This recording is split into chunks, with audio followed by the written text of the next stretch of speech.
Welcome back. International watchdogs have accused Israel of committing grave war crimes in the 22-day assault on the Gaza Strip, while Israel says it was just defending itself. But this is not the first time Israel has been condemned for its disproportionate aggression.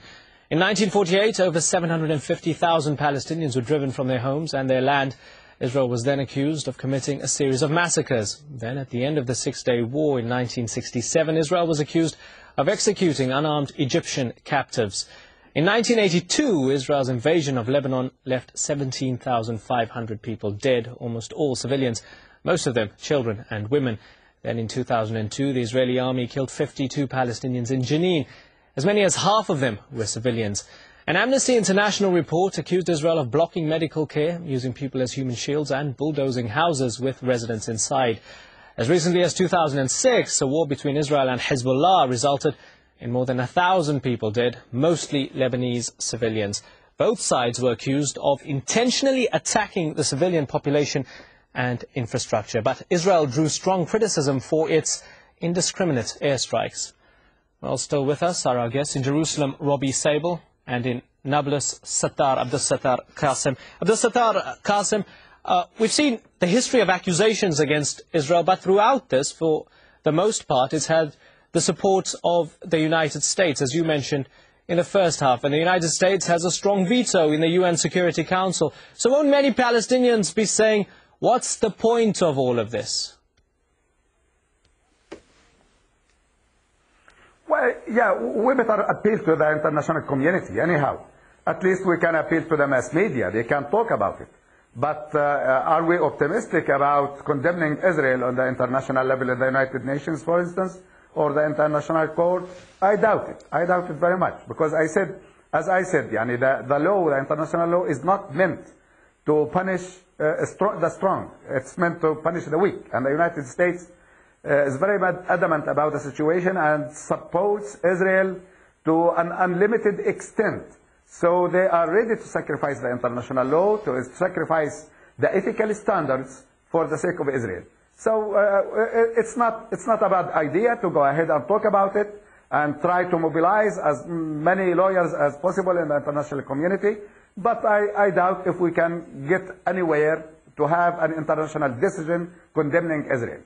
Robbie Sabel, it's an interesting track record that Israel has in its relationship with the United States. This can't seemingly go to the International Criminal Court because the U.S. has that veto. It's vetoed 42 times in the past, anytime the Security Council has criticized Israel. Does that relationship make you feel uncomfortable sometimes? I think you're ignoring the numerous vetoes imposed by the Soviet Union on behalf of its Arab allies, but that's not the point. The point is international law applies to both sides. There is no international law that you can shell Israeli civilians. And that I hear a deafening silence from my colleague on this program and, frankly, from the world. We have a deafening silence about the wave of terror that those Palestinian groups, now it's Hamas, have waged against Israel over the years against Israel's civilians. And I think people don't forget the sight of buses being blown up, attempts to blow up airlines, attacks on schools. There's no mention of this. But despite that, I'm optimistic. We have reached peace with Egypt. We've reached peace with Jordan.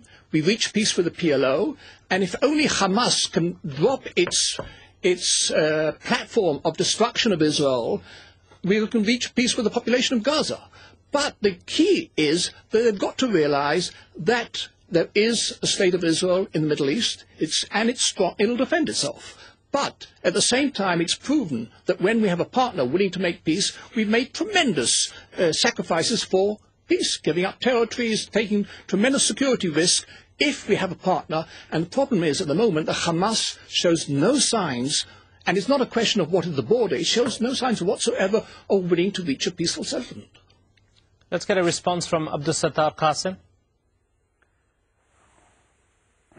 Your guest keeps reiterating that the Arabs are killing Israeli civilians. Well, if we make the count and see how many Arabs Israel has killed so far, even before the creation of the State of Israel, they always kill civilians. en masse. That's because they think it's part of the war. It's part of the pressure. They killed prisoners, as it was mentioned. They killed civilians in Lebanon. They killed Palestinians in Sabra and Shatila. They were responsible for the massacres there.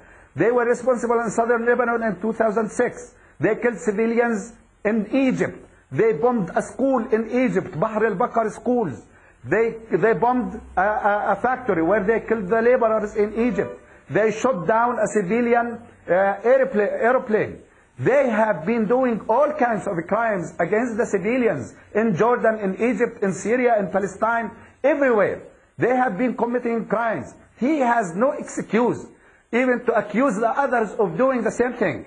Now, if he is concerned about our missiles, we ask the United States to give us sophisticated rockets, sophisticated missiles, so we can hit the targets, the military targets that they have inside Israel. But as long as we don't have the technology, Hamas doesn't have the technology, they have primitive missiles, they have to defend the Palestinian population in Gaza. We have the right to defend ourselves. Now, the problem with the Israelis and the Americans, they think that self-defense for the Arabs is terrorism, while their terrorism is self-defense. That's an argument that's completely unacceptable. And if the United States gives us the freedom and doesn't interfere in the international community, I am sure that the international community will make so many decisions against the Israeli crimes against the Arabs. We have testimonies from children. In Gaza, they used to push the people back, get them gathered in one place, then hit them with a bomb. And the UNRWA is an example. It is not a Palestinian site. The UNRWA people who belong to the United Nations have the testimony, and they know that the Israelis have been purposely hitting these civilian targets. Okay, Robbie Sabel, if this goes to the International Court of Justice, maybe not the ICC, it depends.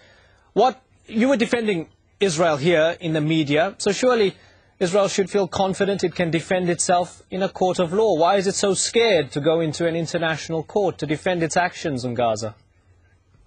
There's two issues here. I'm not unhappy about us standing as the accused. I was listening carefully, hoping I would hear some sign of regret, the fact that they're aiming at civilians. I heard nothing. I was listening carefully, hoping there would be some sign of hope for the future of peace. I heard nothing. I don't believe that Israel here should stand accused. By the way, the one time that a question was directed to the International Court of Justice, it was a sort of question, have you stopped beating your wife? Answer yes or no. In other words, that was the sort of question the UN General Assembly addressed to the International Court of Justice on the question of offence. So I'm not very optimistic about what sort of question would be addressed to the ICJ by the UN General Assembly. Gentlemen, thank you very much for the discussion. In Jerusalem, Robbie Sabel, and in Nablus, Abdul-Sattar Kassem. And thank you so much, the viewer, for joining us here on this edition of Inside Story. As always, we welcome your comments, suggestions, or even questions. Please email them to us at insidestory@aljazeera.net. Bye-bye for now.